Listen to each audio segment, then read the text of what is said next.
नमस्कार दोस्तों, आपने भगवान गणेश की मूर्ति या फोटो तो देखी ही होगी। उसमें उनका एक दांत आधा टूटा हुआ दिखाया जाता है। इसके पीछे दो कहानियां सुनाई जाती है। आज हम उन दोनों कहानियों को आपके सामने लेकर आए हैं। तो चलिए शुरू करते हैं। कहा जाता है कि एक दिन महर्षि वेदव्यास भगवान गणेश के समक्ष गए और उन्हें महाभारत लिखने का प्रस्ताव दिया, जिससे कि आने वाली पीढ़ी उससे अपना इतिहास जान सके। जिस पर भगवान गणेश बोले, जी जरूर, पर मेरी एक शर्त है। शर्त? कैसी शर्त? आपको भी पूरी महाभारत एक ही बार में यानी बिना रुके बोलनी होगी, और हम महाभारत लिखने के बाद ही उठेंगे। उसके बीच हम कोई आराम भी नहीं लेंगे। महर्षि वेदव्यास भगवान गणेश की लिखने की गति को अच्छे से जानते थे, तो आराम लेने के लिए उन्होंने भी एक शर्त रखी। जी जरूर, पर मेरी भी शर्त है।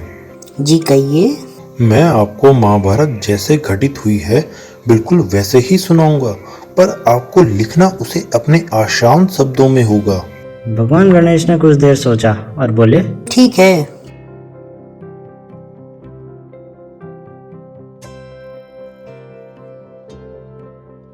और दोनों महाभारत लिखने बैठ गए। लेकिन जब भी महर्षि वेदव्यास कुछ बोलते, भगवान गणेश उसे बिल्कुल वैसा का वैसा ही लिख देते, जिस वजह से उन्हें वही चीज़ दोबारा लिखनी पड़ती। धीरे धीरे वक्त बीतता गया। एक दिन लिखते लिखते भगवान गणेश का वो पंख टूट गया जिससे वो लिख रहे थे, लेकिन अपनी शर्त की वजह से वो रुक नहीं सकते थे। तो बिना कोई वक्त गवाए उन्होंने अपने एक दांत को तोड़ दिया और उसी को कलम की तरह इस्तेमाल करने लगे। कहा जाता है कि महाभारत लिखने के लिए दोनों को लगभग 3 वर्षों का समय लगा, और इसी बीच इसे 100 से ज़्यादा बार लिखा गया।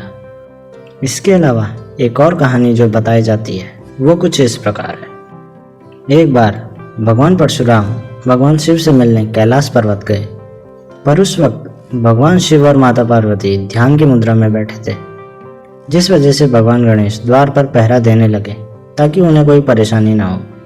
इतने में वहाँ भगवान परशुराम आए और भगवान गणेश से बोले, मुझे भगवान शिव से मिलना है। क्षमा कीजिए, पर मैं आपको अंदर नहीं जाने दे सकता।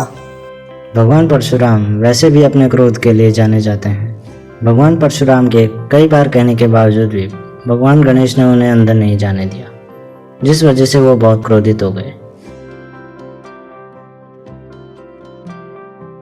उन्होंने अपना फरसा निकाल लिया और भगवान गणेश से लड़ने लगे।